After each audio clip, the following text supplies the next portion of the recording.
mbokk yi salaamaaleykum. Il n'était pas prévu que ñu jël kàddu gi ci daje bi waaye dinañ ci ndigalu président Khalifa Babacar Sall ak conférence des leaders nañ ci sànni ay baat yu gàtt di wax sénégalais yi nii woote gi ñu woote la ci jubluwaay bu njëkk mooy waxtaan ak sénégalais yi. ndax président Khalifa Sall wax na ko léegi bi ñu defee seen forfaiture ba léegi déggu leen conférence des leaders Yewwi Askan Wi addu ci boobu ba léegi ñi ngi waxtaan ña ngay apprécier li nga xam ne moo juddoo ci waxtaan googu la ñu am yéene ëllëg partager ak sénégalais yi. loolu di objectif bu njëkk te jàpp naa ni objectif bu am solo la fas yéene waxtaan ak sénégalais it ci li nga xam ne mooy jafe-jafe yu réew mi tollu te mun naa ne jafe-jafe yooyu daanaka fukki at yu wees dara dañu ci day yokk rek waaye wàññeekuwul moo xam li jëm ci dund bi ndax barki démb rek ni ko honorable député Aïda Mbodj di waxee bés bi mu defee forfaiture am ci suñu liste defe naa mooy samedi ci suba bés boobu ci 10 heures la yokk njëgu carburant bi essence bi te yokkute googu ci kanam lay jëm loolu yëpp nañ ci waxtaan nag ëllëg bëgguma ci dugg ci détails yi dinañ waxtaan ci situation wu droit yi ak liberté yi ndax képp koo xam ne nga d'accord ak Macky Sall moo xam ci léppam wala ci lenn ci ni muy doxalee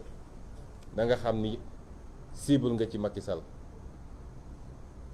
Cheikh Omar Diagne mi mu jàpp ci ay caaxaan yu kenn xamul ne ko rëpp ci kaso bi symbole la ci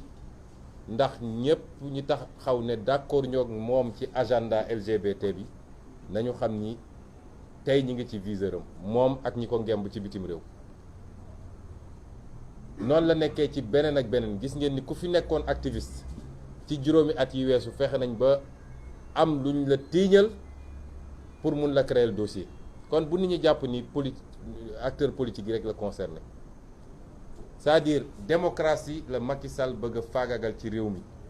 ci ban anam parce que suñuy wax dictature nit ñi dañuy gis image yu yenn réew yi nga xam ne parti politique amu fa char de combat yaa ngi fi ku génn wax dara ñu duma la tëj la déedéet loolu mooy dictature bu flagrante bu gën a boo xam ne dafa fës mais dictature bëri na ay xeet fekk fu réew mi fu mu tolloon ci démocratie te ay conquête ak ay xeex ñoo ko andi ba foofu nga delloo ko gannaaw ba tey sénégalais bu nekk na laaj boppam lan mooy différence situation bi ñuy dund tey ak situation bi ñu doon xeex 2011 Sénégal yëpp tiit fi mu toll nii ni ñu tiitee woon 2011 noonu la ñu tiitee loolu rek wane na recul am na te fu recul démocratie am rek avancée dictature am na parce que ñaar yooyu nii la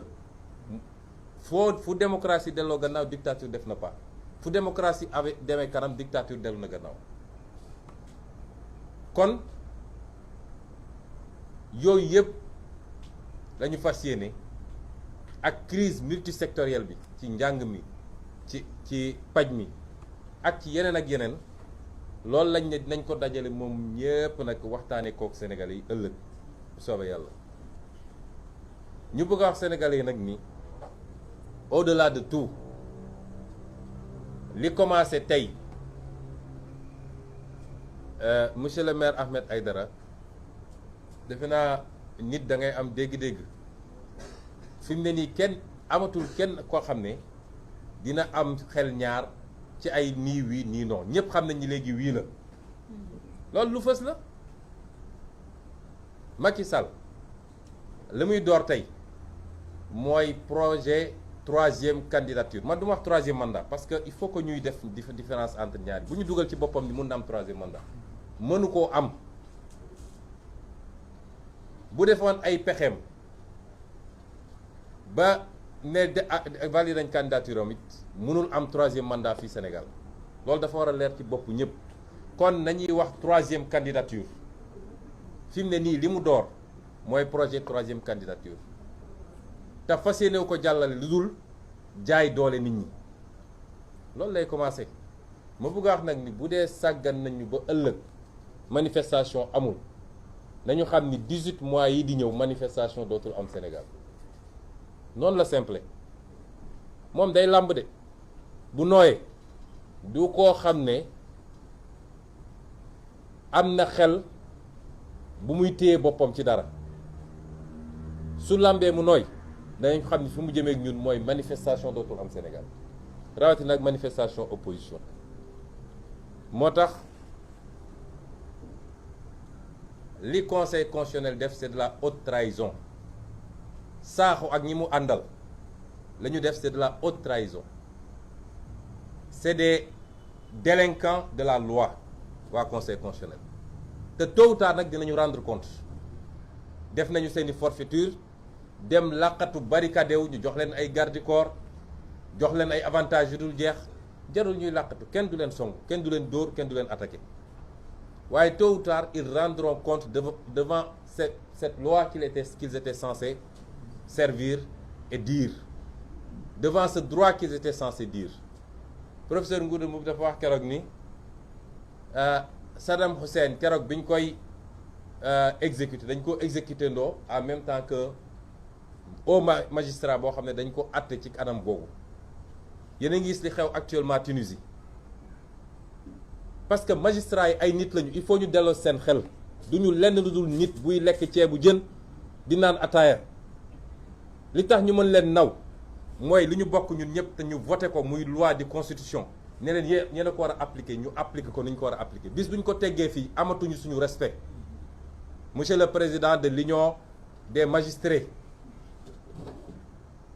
génn fii mbër di wax naan day menacer nit ñi amatu leen suñu respect parce que respecté wu leen ñu parce que respect dafa war a mutuel. dégg naa nag gannaaw bi Pape Ousmane Sakho defee Pape Omar Sakho defee heureusement que Ousmane sax new ji bi mu defee njombeem ba pare dégg naa Serigne Bassirou Gueye lay waajal fi mu ne nii pour mu dem valider la forfaiture de 2024 magistrat yi laa bëgg a waxal delloo seen xel du ngeen yàlla du ngeen yonent ay nit kese ngeen mënuñu saa yu Sénégal nekkee ci guuta benn magistrat lay doon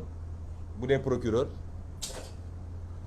benn magistrat lay doon bu dee doyen des juges wala groupe magistrat lay doon bu dee conseil constitutionnel wala cour suprême boo leen dajalewoon ñoom ñëpp matuñu fukk saa su réew mi waree tàkk ñoo koy taal est-ce que loolu mën nañ ko continuer nangu au nom de quoi des avantages yi leen Macky Sall di jox ñu wax leen ko nag c'est pas une menace c'est une promesse tôt ou tard ils rendront compte de ces forfaitures ñuy wax sénégalais nag nii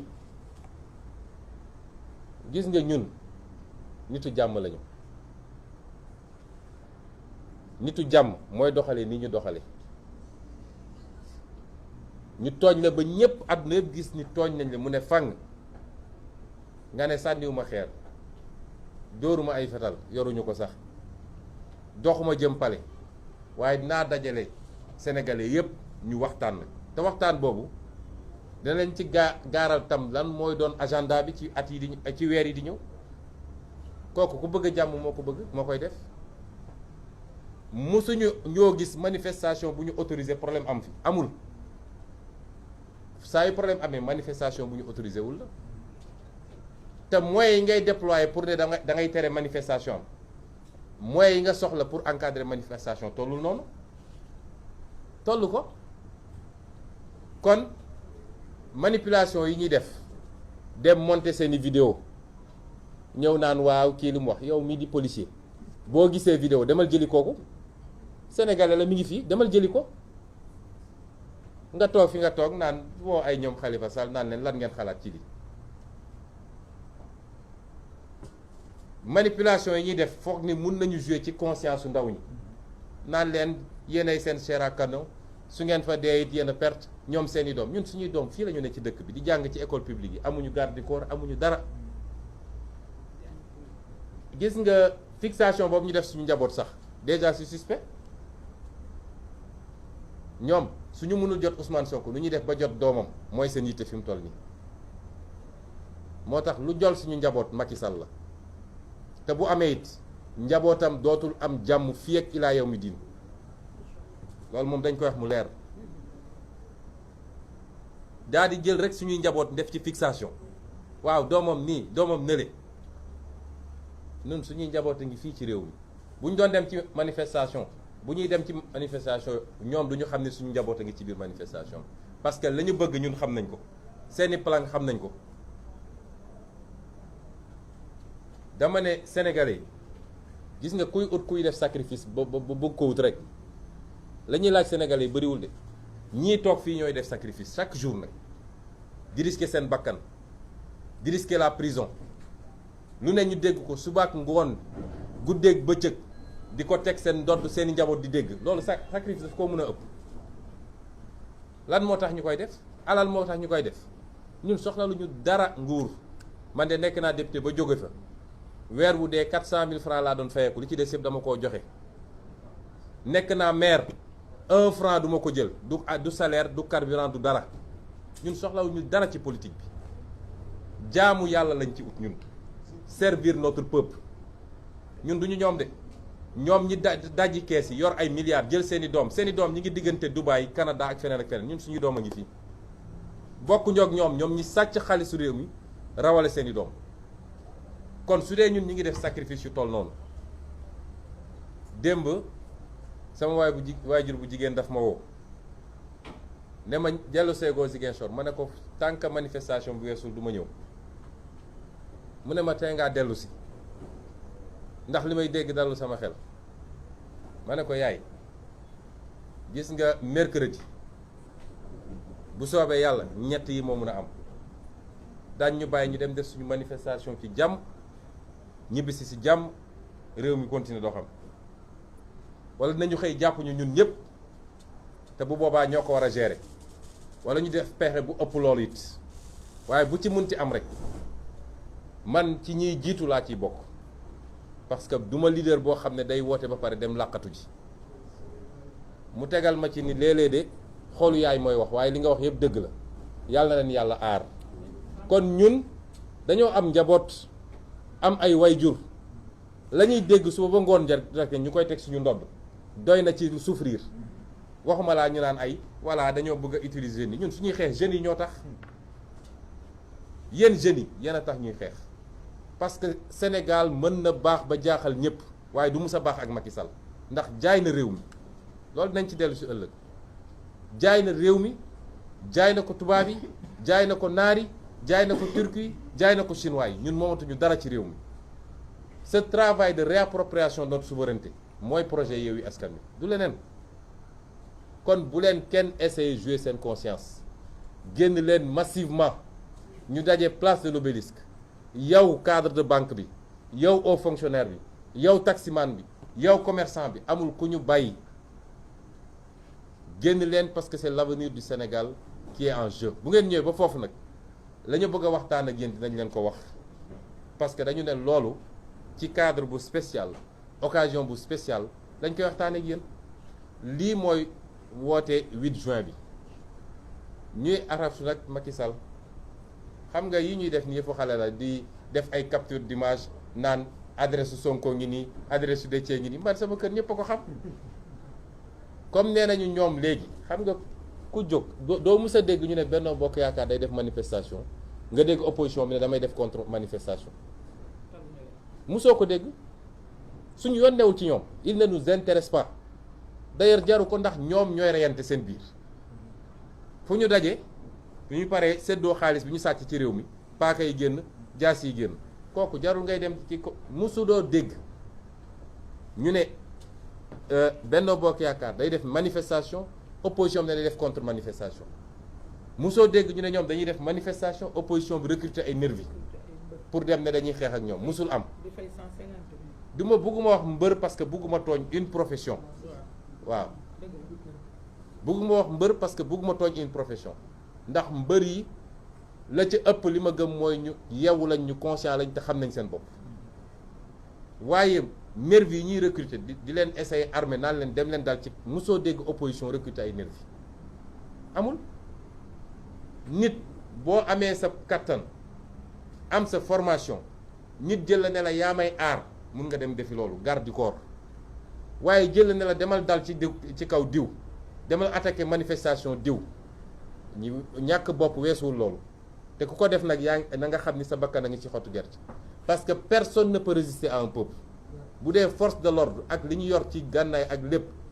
bu peuple jógee ba jóg ñoom ñoo ko mënalul kuñ fi ndax ba ne la yow demal attaquer xamal ni yow yaa ngi tayle sa bopp ndax fa nga dëkk fa nga nekk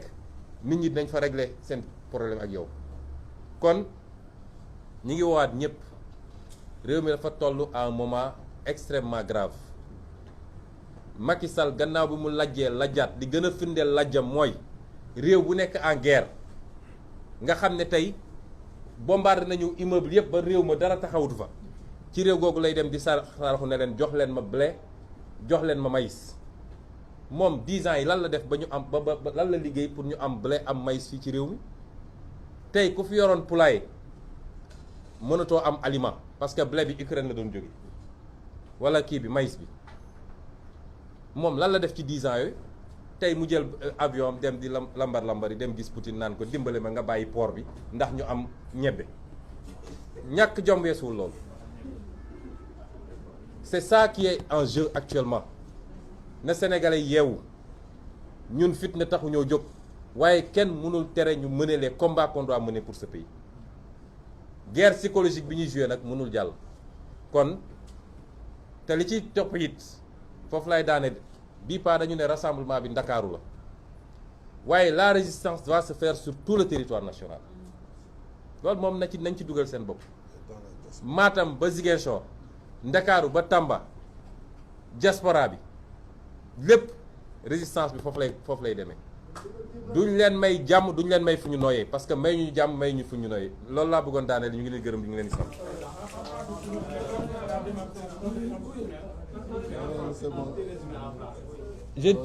pour la démocratie